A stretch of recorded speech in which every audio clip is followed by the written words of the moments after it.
আমার রহমতের নবী ওই হেরা গুহার মধ্যে গিয়া আল্লাহর ধ্যানে মশগুল, আল্লাহর চিন্তায় মশগুল, আল্লাহর মুরাকাবায় মশগুল। আমার নবী হেরা গুহায় 40 বছর হয়ে গেল, 40 বছর হয়ে গেল। এমতো অবস্থায় আল্লাহর নবীর কাছে ওহী এলো। নবী 40 বছর আগেও নবী ছিলেন, তবে আমার নবী দপ্তরবিহীন নবী, নবুয়তির দপ্তর আল্লাহ তাআলা তাকে 40 বছর বয়সে বুঝায় দিয়েছে। কথা ঠিক কিনা বলুন? আমরা এখন সোশ্যাল মিডিয়ায় দেখতেছি শায়েখ আহমদুল্লাহর বিরুদ্ধে ওই যে ঝাঁকানাকা, কে জানো, তাহেরি, ঝাঁকানাকা তাহেরি লেগেছে শায়েখ আহমদুল্লাহর বিরুদ্ধে। আলহামদুলিল্লাহ, শায়েখ আহমদুল্লাহ ডক্টর আব্দুল্লাহ জাহাঙ্গীর রাহিমাহুল্লাহ তাআলা ইন্তেকালের পর শায়েখ আহমদুল্লাহ জাতির জন্য একটা নিয়ামত। এই জাতির জন্য কি নিয়ামত? কার সাথে তুমি টক্কর দিতে যাও মিয়া? জাগা চেনো না? তুমি তো তার সামনে 2 পৃষ্ঠা আরবি পড়তে তোমার পায়জামা নষ্ট হয়ে যাবে। কার সামনে কথা বলো? লোকজন বুঝে শুনে টক্কর দিতে হয়, যেখানে সেখানে টক্কর দিলে কাজ হয় না। হ্যাঁ, তবে কোনো বড় আলেমেরও কখনো কখনো ভুল হয়ে যেতে পারে, যেমন মিজানুর রহমান আজহারি। আলহামদুলিল্লাহ, সে সারা বাংলা, যেমন ডক্টর জাকির নায়েক ইন্ডিয়ার মানুষ হলো, সারা পৃথিবীর মুসলমানদের জন্য সে একটা নিয়ামত। সে কি? কিন্তু আমাদের মুসলমানদের জাতিগত একটা চরিত্র হলো, আমরা আমাদের সন্তানদেরকে মূল্য দিতে জানি না। এই ডক্টর জাকির নায়েক যদি মুসলমানের বাচ্চা না হয়ে খ্রিস্টানের বাচ্চা, ইহুদির বাচ্চা, হিন্দুর বাচ্চা যদি হইতো, দেখতেন পৃথিবীতে সব থেকে বড় স্কলারের নাম হতো জাকির নায়েক। আলহামদুলিল্লাহ, হয়তো তার সাথে আমার মাসলাক, মানহাজ, মাযহাবগত হয়তো কিছু বেমিল অথবা অমিল থাকতেও পারে, কিন্তু কম্পারেটিভ রিলিজিয়ন সহ ইসলাম ধর্মের একজন দায়ী হিসাবে তার মতো আরেকজন মানুষ পৃথিবীতে দ্বিতীয় আরেকটা নাই। আল্লাহু আকবার। এই যে মিজানুর রহমান আজহারি, সে কিন্তু বাংলাদেশের একটা সম্পদ।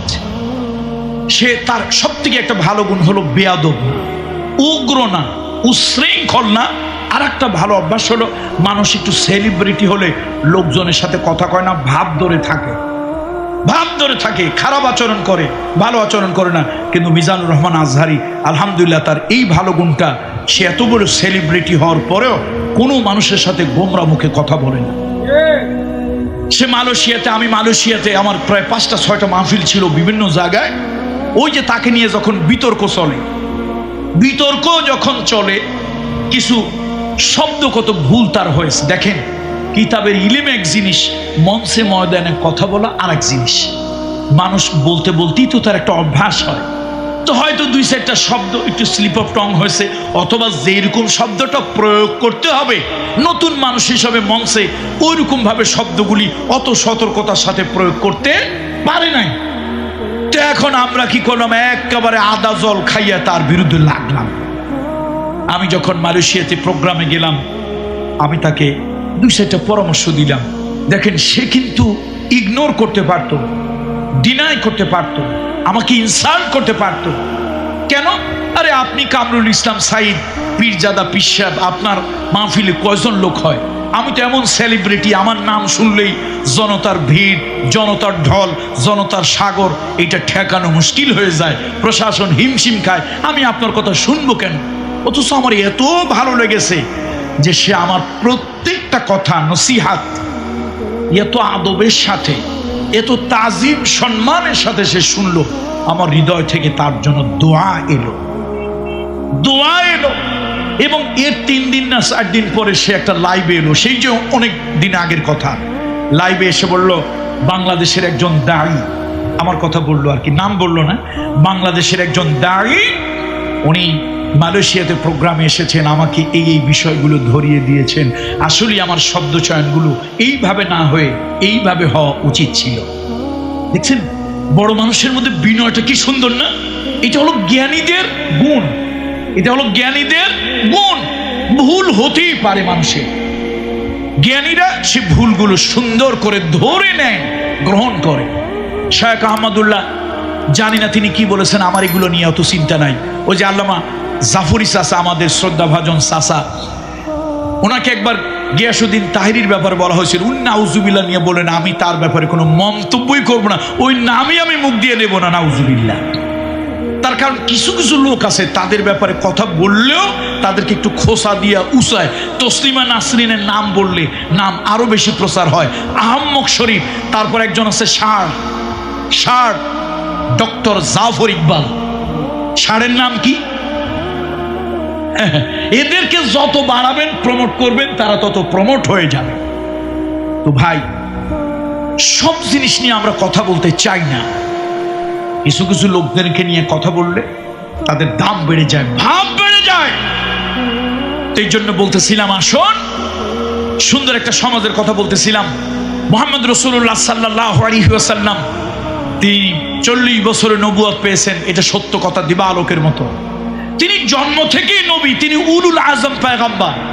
তবে কিছু মন্ত্রী আছে, গাড়ি পায়, বাড়ি পায়, বেতন পায়, ভাতা পায়, প্রোটোকল পায়, বসার জন্য স্পেসিফিক একটা মন্ত্রণালয় পায় না।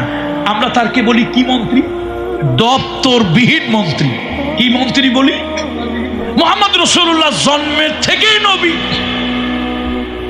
কিন্তু দপ্তর পেয়েছেন কত সালে? 40 বছর বয়সে। এগুলো নিয়ে বিতর্কের কিছু নাই ভাই, এগুলো নিয়ে বিতর্কের কিছুই নাই। আল্লাহ নবী মুহাম্মদ রাসূলুল্লাহ সাল্লাল্লাহু আলাইহি ওয়াসাল্লাম হেরা গুহার মধ্যে আল্লাহর ধ্যানে তিনি মশগুল। দেখেন, সমাজের কথা বলতেছেন তো, আমি বুখারী শরীফের রাজনীতি যারা করেন তাদেরকে একটু উদ্ধৃতি দিচ্ছি। আমার বাপের বানানো কোনো কথা না। কামরুল ইসলাম সাইদ আব্বা হুজুর, দাদা হুজুরের রেফারেন্স দিয়ে, হ্যাঁ প্রয়োজন হলে বাপের রেফারেন্স দেই, দাদা রেফারেন্স দেই, তবে দলিল হিসেবে কোরআনের হাদিস। দলিল হিসেবে কি বলুন? মুহাম্মদ রাসূলের রাজনৈতিক দলের লোকেরা ভালো করে শোনেন, সাফাবাজির নাম ইসলাম নয়। তোমার নেতা মাইক সামনে ফেলে 2.5 ঘন্টা বুবায় বক্তৃতা দিতে পারে, কিন্তু নেতার ব্যক্তিগত চরিত্র, সামাজিক চরিত্র, তার রাজনৈতিক চরিত্র কেমন, এটা আল্লাহ ভালো জানে, জিবরাইল ভালো জানে। মুহাম্মদ সাল্লাল্লাহু আলাইহি ওয়াসাল্লামের চরিত্রটা দেখেন, নবীর কি গুণ দেখেন। সাক্ষ্য দিয়েছেন মা খাদিজা, আমি দেই নাই, বুখারীর হাদিস। মুহাম্মদ সাল্লাল্লাহু আলাইহি ওয়াসাল্লাম জিবরাইলকে দেখে একটু ভয় পেল। অনেক লম্বা ঘটনা, আমি তো সেদিকে যাব না। নবীজি কি করছিল একটু বলেন তো? এই ওয়াজ তো সবাই জানেন। নবীজি কি করছিল? মা খাদিজার কাছে একটু ভয় ভয় নিয়ে এসে বলছিলেন, জাম্মিলুনি জাম্মিলুনি, আমার একটু চাদর দিয়া, কম্বল দিয়া, বস্ত্র দিয়া আমার একটু ঢাকো। আবুল কাসেম, কি হয়েছে? ও যে আমি একটু ভয় পাইছি, যে গায়ে জ্বর উঠছে, উষ্ণতা বেড়ে গিয়েছে। এবার মা খাদিজা জিজ্ঞেস করলেন, কি হয়েছে? সহিহ বুখারীর কথা, ফাআখবারাহাল খাবার, নবীজি সব তারে খুলে বলল। এখন মা খাদিজা কি বলতেছে শুনবেন। মা খাদিজা বলছে, ওয়াল্লাহি কাল্লা, ওয়াল্লাহি ওয়াল্লাহি লা ইউখজিকাল্লাহু আবাদা, ইন্নাকা লা তাসিলুর রাহিমা ওয়া তাহমিলুল কাল্লা, কাযা কাযা কাযা। মা খাদিজা এটা শুনি, সে সিংহিনীর মতো, সিংহ যেরকম গর্জন দিয়ে ওঠে, ওই সিংহিনীর মতো আমার মা, গোটা পৃথিবীর মুমিনদের মা, ওই সিংহিনীর মতো গর্জে উঠলেন, কাল্লা কাল্লা ওয়াল্লাহি, না কখনো না, আল্লাহর কসম। এই মুহাম্মদ, আবুল কাসেম মুহাম্মদ, আল্লাহর কসম, আপনি ভয় পাইয়েন না। আপনার জিনে ধরে নাই, ভূতে ধরে নাই, প্রেত পিশাচে আপনার ধরে নাই। এই মুহাম্মদ, আল্লাহর কসম, আপনি ভয় পাইয়েন না। আপনার মাথা খারাপ হয় না, আপনি পাগল হন নাই, আপনার মস্তিষ্ক বিকৃত হয় নাই। শোনেন আমার কথা, শোনেন। ইন্নাকা লা তাসিলুর রাহিমা ওয়া তাহমিলুল কাল্লা, আপনি রক্তের বন্ধন ঠিক রাখেন, সমাজের গরিব মানুষগুলোকে ঘুরে ঘুরে খবর নেন, এতিমের খবর নেন, সদয় হন, বিধবা নারীগুলোর কথা আপনি খুঁজে খুঁজে বের করেন, বাজার সদায় করে তাদের বাড়ি পৌঁছায় দেন। আপনি ভয় পাইয়েন না, আমি আল্লাহর কসম করে বলতেছি। এই মুহাম্মদ, ভয় পাইয়েন না, দুশ্চিন্তা করিয়েন না। আপনার জেনে ধরে নাই, ভূতে ধরে নাই, আপনি পাগল হন নাই, আপনার মস্তিষ্ক দিমাগ খারাপ হয় নাই। আমার মনে হচ্ছে আপনি আল্লাহর নবী। ওই যে লোকটা আসছে সে আল্লাহর ফেরেশতা। কে বলতেছে? কে বলতেছে? মা খাদিজা। একবারও কিন্তু মা খাদিজা কথা বলে নাই। আপনার বক্তৃতা মাশাআল্লাহ অনেক ভালো, সাপার যা জোর আপনার। এ কথা বলছে? এ কথা বলছে? এ কথা বলে নেই। এই মোহাম্মদ, ভয় পাচ্ছেন কেন? আপনি এত দুশ্চিন্তা করছেন কেন? ভয়ের কারণে আপনার গায়ে জ্বর উঠলো কেন? আরে আমি তো আপনার দেখতেছি আপনি কি করেন, আপনার স্বভাব চরিত্র তো আমি দেখি। আপনি গরিবের কাছে ছুটে যান, ইয়েতিমের কাছে ছুটে যান। আমি টাকা দিলে আপনি টাকা নেন না, জোর করে দিলে আমি তো খোঁজ রাখি, চোখ রাখি। কোথায় বিধবা নারী আছে, সেই বিধবা অসহায় নারীদের বাজার সদাই করে কান্দে বহন করে আপনি দিয়ে আসেন। আপনার মতো একটা দরদি মানুষ, আপনি আত্মীয়তার বন্ধন রক্ষা করেন। ফুফুকে, চাচাকে, খালাকে, আত্মীয়কে, রক্তের কে, রেহেমের কে, নারীর সম্পর্ককে, এগুলো আপনি বজায় রাখেন। সমাজের অন্য কেউ তো এগুলি করে না। শুনতেছেন আপনার আমার কথা? আপনি সমাজ কোন নেতাদেরকে দিয়ে ভালো বানাতে চান? সমাজ কারে দিয়ে ভালো বানাতে চান? মায়ের পেটের ভাইয়ের সাথে সম্পর্ক নাই, মায়ের পেটের ভাইয়ের সাথে সম্পর্ক নাই, ফুফুর সাথে সম্পর্ক নাই, চাচার সাথে সম্পর্ক নাই। এই রেহেমের সম্পর্কগুলি আল্লাহর আরশের সাথে লটকানো থাকে, ঝুলন্ত থাকে। এই সম্পর্ক যারা ছিন্ন করে তারা যেন আল্লাহর আরশের সম্পর্ক ছিন্ন করল। সমাজের এই সম্পর্কগুলো ভালো নয়। মুহাম্মদ রাসূলুল্লাহ সমাজ বিনির্মাণ করেছিলেন, সমাজ বিনির্মাণ করেছিলেন। তার সে সমাজ বিনির্মাণ করার যোগ্যতা ছিল। আত্মীয়দেরকে রক্ষা করতেন, গরিবের কাছে যেতেন, এতিমের কাছে যেতেন, অনাথের কাছে ছুটে যেতেন, কন্যা দায়গ্রস্ত পিতা মাতার কাছে ছুটে যেতেন। কোনো মানুষ বিপদে পড়লে, আরে আপনারা নামাজি লোকদের চরিত্র বলি, নামাজি লোক, বেনামাজি বাদ দিলাম। এই যে আপনারা নামাজি যারা উমরা করে আসছেন, হজ করে আসছেন, মুনাফিকগুলোর চরিত্র শোনেন। ইমাম সাহেব একটু হকের উপরে কথা বলছে, হঠাৎ করে ইমাম সাহেবের উপর বিপদ আসছে। সব মুসল্লিগুলি কয়, ইমাম সাহেব আপনারটা আপনি বোঝেন, আপনারটা আপনি বোঝেন, আমরা আপনার দলে নাই। এরকম মুনাফিক হাজারটারের পিছনে নামাজ পড়ে ইমাম সাহেবের লাভ কি? একটা ইমাম বাপের থেকে কোনো হাদিস বলে নাই। বুখারী শরীফ, তিরমিজি শরীফ, নাসাই শরীফ, আবু দাউদ শরীফ, ইবনে মাজাহ শরীফ, কোরআন শরীফ থেকে বিভিন্ন উদ্ধৃতি দিয়ে কথা বলেছে। আরে কোরআন দিয়ে হাদিস দিয়ে ইমাম কথা বলার পরে একটু বিপদ যদি ইমামের উপরে আসে, তুমি মুসল্লি হয়ে আগে তার পাশে গিয়ে দাঁড়াবে, মানব ঢাল তৈরি করবে। আগে অত্যাচার, আগে যদি গুলি আসে আমাদের উপরে আসবে, তারপরে আমার ইমাম। আর তুমি কি করো? উল্টা পারলে ফোন করে থানা থেকে ওসি এনে ইমামরে পিটাইয়া রক্তাক্ত বানাইয়া ওসির হাতে, পুলিশের হাতে তুমি তুলে দাও। তোমার মতো কুলাঙ্গার মুসল্লিরে 1 কোটি নামাজ পড়াইয়া লাভ কি? এ সমাজ কেমনে ভালো হবে? আপনাদেরও কপাল খারাপ। এরকম পীর দাওয়াত দিছেন, যেই পীর চোখ বন্ধ করে মক্কার দুয়ারের কুত্তা খেদায় না। আমার তো হক কথা বলতে হয়। হক কথা বলতে কামরুল ইসলাম সাঈদের বাপ মুরব্বী দেখেছেন, দেলোয়ার হোসেন আনসারী। হক কথা, আমার বাপ পীর ছিলেন, কিন্তু আজীবন পীরদের বিরুদ্ধেই কথা বলেছেন। কেন? এই ভণ্ডামি তিনি বরদাস্ত করতেন না। সুতরাং বন্ধুরা আমার, সমাজ বিনির্মাণ করতে চান, একটা সুন্দর সমাজ বিনির্মাণের জন্য আসুন। আয়াত পড়ছিলাম সূরা বনী ইসরাইল থেকে, মনে আছে তো আপনাদের? আল্লাহর নবী নবুয়ত পেলেন, আল্লাহর নবী নবুয়ত পেলেন। এই নবুয়তের 13টা বছর তিনি মক্কায় কাটিয়ে দিলেন। মক্কার কাফেরদের অত্যাচার, নির্যাতন সীমাহীন বেড়ে গেল। এবার আল্লাহর নবী আল্লাহর হুকুমে রাসূলুল্লাহ মদিনায় রওনা হবেন। ও আমার মুসল্লি ভাইরা, আপনারা আমাদেরকে দোষ দেন, হুজুর আপনাদেরকে মারে, আপনাদেরকে ফাঁসি দেয়, আপনাদেরকে গুম করে, আপনাদেরকে জেলে ভরে। এমনি এমনি না, আপনাদেরও দোষ আছে। আমরা স্বীকার করলাম আমাদের দোষ আছে, চরিত্র খারাপ, স্বভাব খারাপ, মানুষ খারাপ। কিন্তু কোন মুসলমানের বাচ্চা, কোন মায়ের বৈধ সন্তান, তোমার জন্ম যদি বৈধভাবে হয়, একটা লোক দাঁড়িয়ে বলো আমার নবীর মধ্যে দোষ ছিল? আমার নবীর কোনো দোষ ছিল না। সেই নবী যখন সমাজে হকের দাওয়াত দিয়েছে, যেই চাচা রাসূলুল্লাহর মিলাদ মৌলুদ জন্মে খুশি হয়ে হাতের আঙ্গুলের ইশারা দিয়া দাসীকে আজাদ মুক্ত করে দিয়েছিল, ভাইয়ের সন্তান হয়েছে এই সংবাদ শুনে নিজের কোমরের হার আরেকজনকে উপহার দিয়েছিল। সেই চাচা আবুল আহাব রাসূলুল্লাহ হকের দাওয়াত, তাওহীদের দাওয়াত, সত্যের দাওয়াত যখন দিল, ওই চাচা সর্বপ্রথম রাসূলুল্লাহকে অভিশাপ করল, নাউযুবিল্লাহ। ও মুসলমান, আপনার আমার অপরাধ আছে, এই জন্য আপনারা আমাকে মারেন। আমি অপরাধ আছি, ধর্মের নামে রাজনীতি করি, এই জন্য আপনি আমারে ফাঁসি দেন। আমি ধর্মের নামে রাজনীতি করি, এই জন্য আপনি আমারে শুলে চড়ান। কিন্তু আপনার কাছে আমার প্রশ্ন, আমার নবীর চরিত্রে কোন দোষ ছিল? 36টা মাসের উপরে, কয় মাস? 36 মাসের উপরে আরো কয়েকদিন আমার নবী ওই শিয়াবে আবি তলেবে বন্দি ছিল। এই দুনিয়ায় যত বড় জালিমের জেলখানা হোক না কেন, ওই জালিমের জিন্দানখানায় সপ্তাহে একবার হলো গোসলের পানি দেয়। এই দুনিয়ার যত জালিমের জেলখানা হোক, 2 বেলা একটু মোটা রুটি হলো খাবার দেয়, 2 বেলা 2 গ্লাস 2 পেয়ালা পানি হলো খেতে দেয়। আমার নবী মুহাম্মদ রাসূলুল্লাহ সাল্লাল্লাহু আলাইহি সাল্লাম তার সাহাবীদেরকে নিয়ে শিয়াবে আবি তলেবে 36 মাসের উপরে বন্দী ছিল। 1 গ্লাস পানি দেওয়া হয় নাই, 1 কাঁচরা খাবার দেওয়া হয় নাই।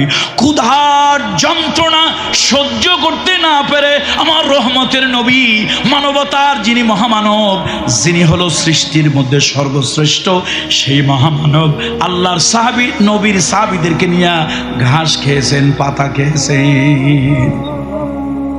বন্ধুরা আমার, 13 বছর পরে তারা তার জীবন হনন করবে, নাগরিকত্ব ক্যান্সেল করবে, তাকে মারবে। এই সময় আল্লাহ বললেন, হাবিব আপনি বের হয়ে যান, এই জায়গা আর আপনার জন্য নিরাপদ নয়। নবীজি এবার ঘর থেকে বের হবেন, দেখলেন চতুর্দিকে কিছু লোকজন ঘিরে আছে। আল্লাহ নবী হাতের মধ্যে সামান্য কিছু বালু, মাটি, নুড়ি কুড়ি, কঙ্কর নিলেন। আল্লাহর নবী ফু দিলেন, দম করে ছেড়ে দিলেন। ও মুসলমান, একটু চিন্তা করো, হাতের মধ্যে বালু, মাটি, নুড়ি কুড়ি, ফিকলে সামনের দিকে যাওয়ার কথা, ডাইনে বায়ে যাওয়ার কথা না, পিছনের দিকে যাওয়ার কথা না। কিন্তু নবীজি যখন একটু বালু, মাটি, নুড়ি কুড়ি ওইগুলা যখন সামনের দিকে নিক্ষেপ করলো, আল্লাহ আরশে আজিম থেকে বলেন, ওয়ামা রমাইতা ইযা রমাইতা ওয়ালাকিন্নাল্লাহ রমা ওয়ামা রমাইতা ইযা রমাইতা ওয়ালাকিন্নাল্লাহ রমা। হে বন্ধু, আপনি যখন নিক্ষেপ করলেন, আপনার হাত দিয়ে নিক্ষেপ করেন নাই, আমি আরশে আজিমের মালিক, আমি আল্লাহ আমার কুদরতি হাত আপনার হাতে লাগিয়ে দিয়েছিলাম। এই জন্য আমার কুদরতি হাত হওয়ার কারণে চতুর্দিকে ছড়িয়ে গিয়েছিল, কাফেরদের চোখে ঢুকে গেল। নবী কি করলেন? একটা সুন্দর সমাজ বিনির্মাণ করবেন, দোয়া আল্লাহ আগেই শিখাই দিচ্ছে। আল্লাহ দোয়া শিখাই দিল, ওয়াকুর রাব্বি আদখিলনি মুদখালা সিদকিন ওয়া আখরিজনি মুখরাজা সিদকিন ওয়াজআলনি মিন লাদুনকা সুলতানান নাসীরা। আয় আল্লাহ তাআলা, আমি যেখান থেকে বের হচ্ছি, এই জালিম কাবার লোকেরা, এই মক্কার লোকেরা, এই জালিমের আমাকে থাকতে দিল না, জুলমের পাহাড় ভেঙে দিল। আল্লাহ আমি এখান থেকে বের হচ্ছি, আয় আল্লাহ এই বের হওয়ার মধ্যে বরকত দান করো, এই বের হওয়ার মধ্যে কল্যাণ দান করো, আমার এই বের হওয়াটাকে নিরাপত্তা দাও। আল্লাহর কাছে নবী দোয়া করলেন। ও বান্দরবন, ও কক্সবাজারের লোকেরা, এই জায়গায় যে অঞ্চলে লোক থাকেন, বান্দরবন আর কক্সবাজারের ভাইদেরকে বলি, আমার আল্লাহ যদি তোমারে যদি সেভ করে, বিরাট বড় জালিমদের কাছে সামান্য একটা মাকড়সার জাল দিয়েও আল্লাহ তাআলা হেফাজত করতে পারে। আল্লাহু আকবার। আমার নবীকে আল্লাহ তাআলা, আমার নবীকে আল্লাহ তাআলা সেভ করছিলেন কোন বডিগার্ড দিয়া? কথা কয় না, কোন বডিগার্ড? মাকড়সার জাল। দেখেন আমাদের গোটা পৃথিবীর বর্তমান অবস্থা, পৃথিবীর জালিম শাসকেরা এইরকম পরিমাণে বডিগার্ড রাখে। কারণ কি? তারা জানে আমরা অকাম করছি বেশি, এই জন্য তাদের মরার ভয় বেশি। বন্ধুরা আমার, পাকিস্তানের একটা ঘটনা, পাকিস্তানের জাতীয় নেতা না, ন্যাশনাল ফিগার না, আঞ্চলিক নেতা। নেতার নাম ছিল লিয়াকত আলী, বংশে ছিল খান। না, লিয়াকত আলী খান জাতীয় সেই নেতা না, এটা আর একজন পাতি নেতা আর কি, অতটা ফেমাস না। তো ওই লোক সোপায়, এই মুখটা বড় ভালো জিনিস, এই মুখটা বড় খারাপ জিনিস। এই মুখের কারণে বন্ধু হয় বেশি, মুখের কারণে কি হয়, শত্রু হয় বেশি। এটা আঞ্চলিক নেতা, জাতীয় নেতা না, জাতীয় একজন নেতাও ছিল, তার নামও ছিল লিয়াকত আলী খান। তো এই আঞ্চলিক নেতা অভ্যাসটা ছিল খারাপ, মুখটা চলতো বেশি। ইহা করুঙ্গা উহা করুঙ্গা, লাঠি কি আন্দার মে মুগুর ভরুঙ্গা, মানে খালি কথা কইতো, যা পারবে না তাও কর। আচ্ছা, যদি সোপা খারাপ হয়, জিহ্বা খারাপ হয়, মুখ খারাপ হয়, শত্রু বাড়ে না কমে? শত্রু এরকম বাড়ছে। এখন তার জান নিয়ে টানাটানি, শেষে গভর্নমেন্টের কাছে দাবি করছে জীবনের নিরাপত্তা সে সরকার 4 জন গানম্যান দিছে। কয়জন গানম্যান বোঝেন তো, মানে অস্ত্রধারী সরকারি লোক। সে যেখানে যাবে এই 4 জন অস্ত্রধারী লোক তার সিকিউরিটি সেফটির জন্য তার আশেপাশে থাকবে, সরকারি লোক, সরকারি অস্ত্র। এখন বেচারা তো এক এলাকায় গেছে, ভাই এত কিছুর পরে সোফা কিন্তু ভালো হয় নাই। কি ভালো হয় নাই বলেন তো? জিব্বা ভালো হয় নাই। তো ওই গানম্যানেরা আশেপাশে আছে, বেচারা একটু লোক হয়েছে বেশি, তো লোক বেশি হলে হুশ থাকে কম। সে তো আবেগের ঠেলায় যা কওয়ার তা কইছে। বিরোধী পার্টির লোকজন সহ্য হয় না, ঠাস টুস করিয়া মারছে গুলি, মারছে বোম। এখন পাবলিকের একটা অবস্থা হলো, কিছু হইলে তালে তাল দেয়। দেখবেন কেউ কানলে পাশের লোকটার কান্না আসে, কেউ হাসলে পাশের লোকের হাসা আসে, কেউ যদি ভয়তে দৌড় দেয় পাশের লোকটাও কিছু না বুঝে আন্দাজে দৌড়ায়। এখন পাবলিক তো সমানে দৌড়, 1-1.5 কিলোমিটার দৌড়াইয়া কয় ভাই কি হয়েছে? আর বেটা কি হয়েছে? মানে তুই দৌড়াইছিস, এই ভয় না আমি দৌড়াইছি, কি হয়েছে আমি কি জানি? আরে ভাই, আমার দেশের নেতার উপরে কি আক্রমণ হয়েছে? কয় নেতা ফেতাগুলো কিছু বুঝি না ভাই, তুমি যে দৌড়ছো তোমার দৌড় দেখা জান নিয়ে, আমি তো নিজের জান নিয়ে পালাইয়ে দৌড় মারছি। কয় ভাই ওই যে আমাদের নেতা আছে লিয়াকত আলী খান, মিটিংয়ের মধ্যে ঠাস ঠুস আওয়াজ হয়েছে, জানি না কি হয়েছে। ভাই চলো, ভাই চলেন, সবাই চলেন দেখি কি হয়েছে। 2 জন 4 জন 5 জন 10 জন 100 200 1000 2000 লোকজন জমা হয়েছে। জমা হইয়া আস্তে আস্তে চতুর্দিক থেকে আসছে, আসা দেখে ভাই পুরা প্যান্ডেল স্টেজ সব ফাঁকা, নেতা স্টেজের উপরে টান টান হয়ে শুয়ে আছে, রক্তক্ষরণ হচ্ছে। আল্লাহ এসে পালস পরীক্ষা করে দেখে নেতা নাই, অলরেডি হি হ্যাজ গান। নেতা কোথায়? আরে কথা কয় না, নেতা কোথায়? নেতা শেষ, অলরেডি ডেথ। এখন হাজার হাজার পাবলিক আসছে, যে পাবলিকের মেজাজ গরম হয়েছে। তাও কাদের উপরে জানেন? ওই যে 4 জন গানম্যান। ও পাবলিকের কথা হলো সরকার তোদেরকে দিছে সরকারি গান, সরকারি বন্দুক, তোরা থাকার পরেও এরকম দুর্ঘটনা ঘটলো কেমনে? এখন হাজার হাজার পাবলিক এই 4 জনের মারবে। ওর মধ্যে একজন ছিল পাঞ্জাবি, এই হাতির মতো বড় একটা দেহ, কিন্তু লোকটা ছিল একটু বেউকুফ টাইপের। দেহ বড় কিন্তু মানুষটা কি একটু সহজ সরল পদে। এখন পাবলিক যখন সমানে মারতে আসছে, ওই লোক ভয়ের যন্ত্রণায় অস্ত্র ফেলা দিয়ে কয় সাব মাই কিয়া করুঙ্গা। আরে মাই তো সির্ফ বডি কা গার্ড হু, রুহু কা নেই। আরে আপনারা যে খেপছেন, কি করব আমি তো বডির গার্ড, বডি তো ঠিক আছে, আমি তো রুহুর গার্ড না। বেটা আজরাইল এসে কোন ফাঁকে রুহুটা নিয়ে গেছে টের পাই নাই। বলেন তো আমি কিসের গার্ড? কথা কয় না লোকেরা। আমি কিসের গার্ড ভাই? সরকার আমারে কিসের গার্ড হিসাবে দিছে? বডি আছে না নাই? আছে না নাই? নাই কি? এই বেটা আজরাইল রুহুটা নিয়ে গেল, ভাই আমি তো তার টের পাই নাই। তো এখন বর্তমান বিশ্বে যারা আছে, নাম বললাম না, নাম বললে আবার আমার চাকরি থাকবে না। নাম বলে চাকরি, উরি বাবা, যেই পরিমাণে সিকিউরিটি তারা মেনটেন করে, আমার মাঝে মাঝে বলতে ইচ্ছে হয়, বাবাজিরা আম্মা জানেরা, বডিগার্ড তো তোমরা সবাই রাখো, রুহু গার্ড রাখো কে? পৃথিবীতে রুহু গার্ড আছে? আছে। মুহাম্মদ সাল্লাল্লাহু আলাইহি ওয়াসাল্লাম কোথায় রওনা হইল? মদিনায় রওনা হইল। এখন নবীজির সাথে তো গার্ড নাই, গিয়ে উঠছে গাড়ে সুর। দেখেন আল্লাহর কি কুদরত। আল্লাহ সেভ করলে সামান্য দুর্বল মাকড়সার জাল, আচ্ছা মাকড়সার জাল ছিঁড়তে পারবেন না এরকম লোক এখানে আছেন? আপনি তো দূরের কথা, টিকটিকি মশামাছি তো মাকড়সার জাল ছিঁড়ে ফেলতে পারবে। আল্লাহ নবীজির হেফাজত করলেন কি দিয়া? আর একটু জোরে আওয়াজ দিয়ে বলেন, কি দিয়া? এটা খুব শক্ত জিনিস না নরম জিনিস, সবল জিনিস না দুর্বল জিনিস, কিন্তু যিনি হেফাজত করছেন তিনি কে? তিনি সবল না দুর্বল? আল্লাহু আকবার বলেন না, আল্লাহু আকবার। ইজহুমা ফিল গার, আল্লাহ কোরআন শরীফে বলতেছে, যার তারা যখন ওই সুরে গারে সুরের ভিতরে ছিল, তখন হযরত আবু বকর সিদ্দিক নিজের জীবনের জন্য ভয় পাচ্ছে না। আবু বকর সিদ্দিক নিজের জীবন থেকে নবীজিকে হাজার গুণ, কোটি গুণ, লক্ষ গুণ বেশি মূল্যায়ন করত। এখন নবীর জীবন বিপদের মুখে কাফেরদের পায়ের আওয়াজ শুনতেছে, তার ধরফরানি শুরু হয়ে গেছে, চোখ মুখ ফ্যাকাশে হয়ে গেছে। ইয়া রাসূলুল্লাহ, ওরা তো চলে আসছে, ধরা পড়ে যাব, নবীজির কোনো ক্ষতি হোক এটা তো সাইয়েদনা আবু বকর সহ্য করতে পারে না। নবীজি বললেন, লা তাহজান, লা তাহজান, ইন্নাল্লাহা মা'ানা। আবু বকর, আপনি ভয় পান কেন? কে আমাদের সাথে আছে? আল্লাহ তাআলা সাথে আছে, আল্লাহ তাআলা সাথে আছে। আল্লাহ কি দিয়ে সেভ করবে?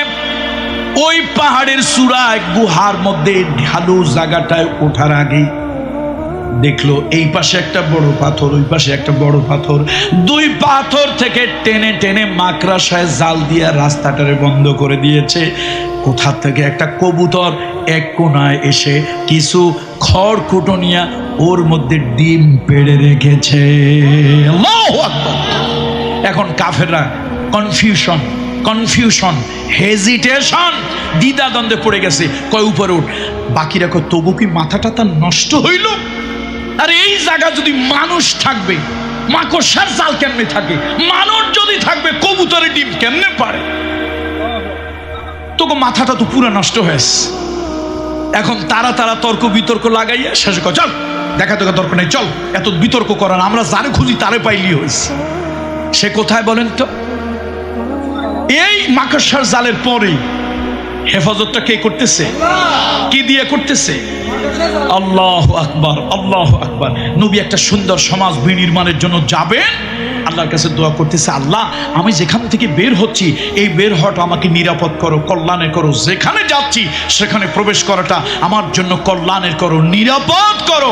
আয় আল্লাহ ওয়াজআলনি মিন লাদুনকা সুলতানান নাসীরা, আর আমাদের জন্য তোমার পক্ষ থেকে আমাদের জন্য সাহায্যকারী সুলতান আমাদের জন্য পাঠাও। আল্লাহ তাআলা রাসূলুল্লাহ সাল্লাল্লাহু আলাইহি ওয়াসাল্লামকে একটা সুন্দর শাসন ব্যবস্থার ইঙ্গিত আল্লাহ তাআলা দিয়ে দিলেন। তাহলে বোঝা গেল, শাসক যদি ভালো না হয় তাহলে সুন্দর সমাজ বিনির্মাণ হতে পারে না। আলা কুল্লুকুম রাইন, আলা কুল্লুকুম রাইন ওয়া কুল্লুকুম মাসউলুন আন রাইয়াতিহি। যখন সমাজ ভালো তো তখন হবে।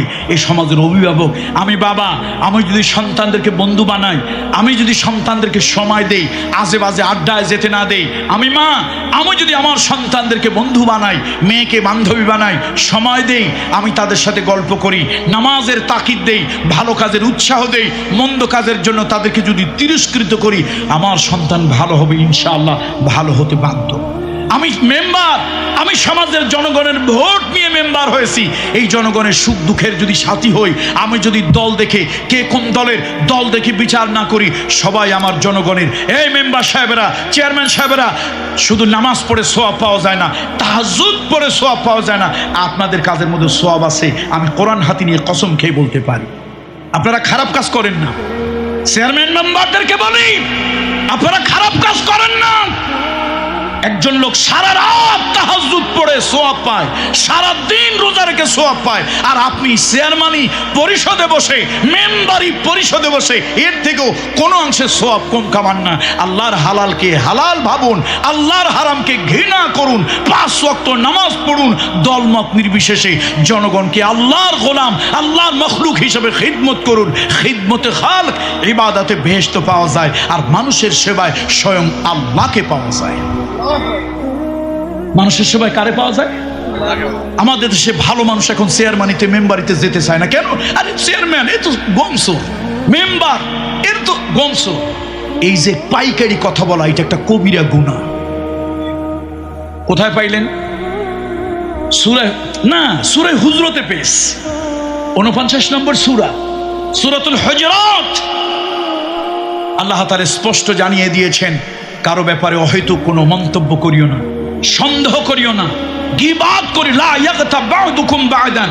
তারপরে আল্লাহ তাআলা বলেছেন খারাপ ধারণা করার জন্য, খারাপ ধারণা না করার জন্য।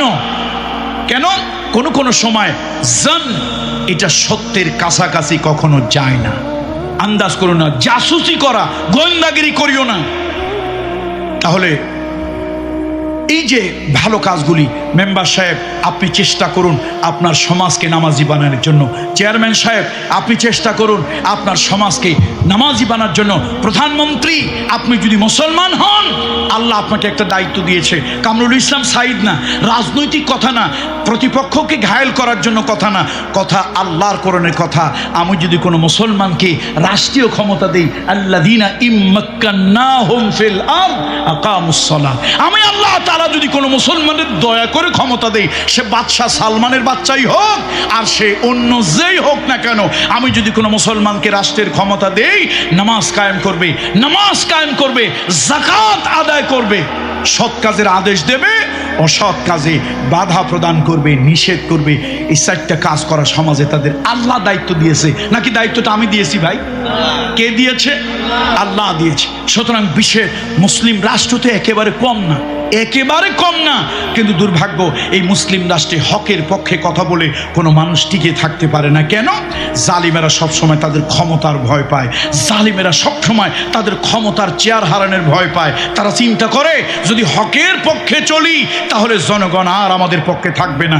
এই জন্য জনগণকে দমিয়ে রাখার জন্য তারা চেষ্টা করে। দেখেন না, খোদ বাইতুল্লাহ কাবা ঘরে ইমাম সাহেব সিনেমা একটু নাচ গান নিয়ে একটু কথা বলেছে, বাস নামাজ শেষ হতে না হতেই ইমামকে গ্রেপ্তার করা হয়েছে, মাটির নিচে কোথায় ঢুকিয়ে রাখছে, জীবিত না মৃত, বেঁচে আছে না মরে গেছে, এখন পর্যন্ত পৃথিবীর কেউ জানে না।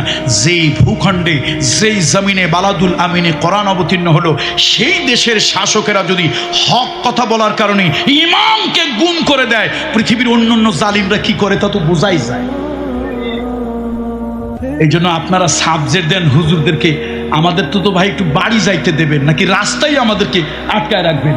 সাবজেক্ট দেন আপনারা, এরকম সাবজেক্ট যে আমাদের কাঁথা কম্বল নিয়ে বাড়ি যাওয়াই মুশকিল।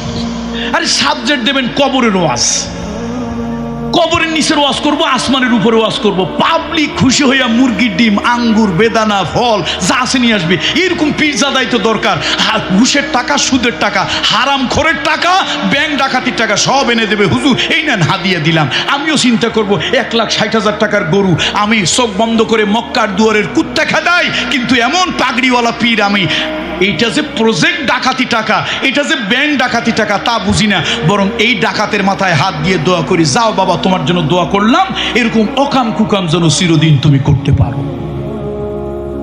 পীরের আধ্যাত্মিক ক্ষমতা মক্কার দুয়ারের কি খেদায়? মুরিদকে হুজুর হেই করলেন কেন? কয় বাবারে ওই চোখটা বন্ধ করছিলাম তো একটু মোরাকাবা মুশাহাদার হালাতে দেখলাম বাইতুল্লাহর দরজার পাশ দিয়ে একটা কুত্তা যাচ্ছে, যদি আল্লাহর ঘরে ঢুকে যায় এটা তাড়াইলাম আর কি। মুরিদেরা চিন্তা করে বাপরে বাপ কি জাতীয় হুজুর, মক্কার দুয়ারের কুত্তা খেদায়, কিন্তু মুরিদরা যে টাকা দিয়ে গরু কিনান দিছে। আচ্ছা কয়জন পীর সাহেব কয় এই তুই যে আমার গরুটা দিলি? এই মসজিদের ইমাম সাহেব, মসজিদের যারা কমিটি আছেন তাদেরকে বলি, নবীর মসজিদ ভালো না আপনার মসজিদ ভালো? নবীর মসজিদ কাদার ছিল, মাটির ছিল, খেজুর পাতার ছিল। আমার দেশে টাইলস দিলে, আমার দেশে মসজিদে এয়ার কন্ডিশন দিলে আপনারা অস্থির হয়ে যান। দোয়া করে তার 14 গোষ্ঠী বেহেশতে দিয়ে দেন। ওয়াজের মাহফিলে হাদিয়া, বড় বড় হাদিয়া দিলেই আমরা 14 পুরুষ পর্যন্ত বেহেশতে নিয়ে যাই। এই যে মসজিদে যারা টাইলস করে দেয়, মসজিদে যারা আপনার এয়ার কন্ডিশন লাগায় দেয়, 2-4 জন লোকের ইনকাম হক, 2-4 জন লোকের ইনকাম হক, আর অধিকাংশ প্রজেক্ট ডাকাত, ব্যাংক ডাকাত, গরিবের হক নষ্ট করে বড় লোক হয়েছে। সেই বড় লোকেরা তারা জান্নাতের টিকিট কেনার জন্য হকাম কুকামগুলি করে। কথা ঠিক কিনা বলেন? এই কথাগুলি বললেই তো আপনারা আমাদেরকে ফাঁসিতে চড়াই দেবে। মসজিদে এয়ার কন্ডিশনের দরকার নাই, কোনো দরকার নাই। মসজিদ টাইলস বানানোর কোনো দরকার নাই। যদি বানান জনগণের গরিবের ঘামের পয়সা দিয়ে বানান। রিক্সাওয়ালার 10 টাকার মধ্যে ঘাম আছে কিন্তু টাকাটা পবিত্র। ঠেলাওয়ালা 20 টাকার মধ্যে ঘাম ঝরানো, ঘামের গন্ধ হইতে পারে, কিন্তু টাকাটা 100% পুত পবিত্র। আর বড় লোকের টাকায় যদি ঘেরানো বলে, ওটা ডাকাতি করা টাকা। একটা না দুইটা না, হাজার হাজার বড় লোকেরা, 2-4 জন বড় লোক তো আলহামদুলিল্লাহ ভালো আছে, বলেন না আলহামদুলিল্লাহ।